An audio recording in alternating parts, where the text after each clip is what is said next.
जातीय सौंदर्य सिस्टम है, भोजन से हम अलग होते हैं। अभी मैं तमिलनाडु में था, तमिलनाडु के एक इलाके में था, वहाँ बातचीत हो रही थी दलित समाज के लोगों से।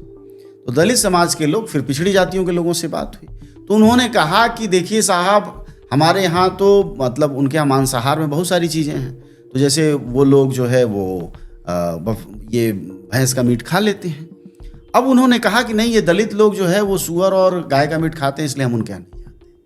ये सौंदर्य बोध है। एक पिछड़ा था, अति पिछड़ा था, जो ये शिकायत के रूप में कह रहा था कि हम जो है बकरे से लेकर भैंसे तक आते हैं, उसके नीचे नहीं जाते हैं, और ये वाले जो है उससे नीचे चले जाते हैं, तो इसलिए हम इसके यहाँ कैसे जाएं। तो भोजन एक सौंदर्य बोध है जो जातीय भावना से ही आता है।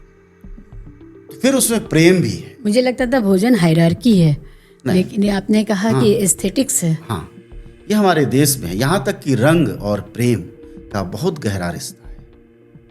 जब प्रेम करते हैं हम, तो उसमें रंग गोरा, मतलब आप जब समाज में जाएंगे दलितों के बीच या सवर्णों के बीच, जो सांवले लोग हैं, सवर्णों में बहुत सारे उत्तर भारत में लगभग सांवले, गहरे सांवले लोग पर्याप्त संख्या में सवर्णों में मिलते हैं। तो लोग बातचीत में, अगर कोई लड़की प्रेम करती है किसी गोरे से, तो कहीं नहीं प्रेम देखा जाता है, सीधे रंग ही देखा जाता है। और कहा जाता है कि क्या यही तुम्हें मिली थी? तो प्रेम नहीं है, ये क्या है?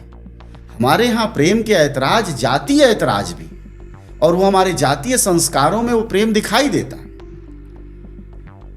जैसे दलित समाज से अगर शादी करके सवर्ण लाएगा, तो आपने बहुत सारी शिकायतें सुनी होंगी कि वो अक्सर कहता है हमारे समाज में ऐसा नहीं होता, तुम्हारे समाज में ऐसा नहीं होता।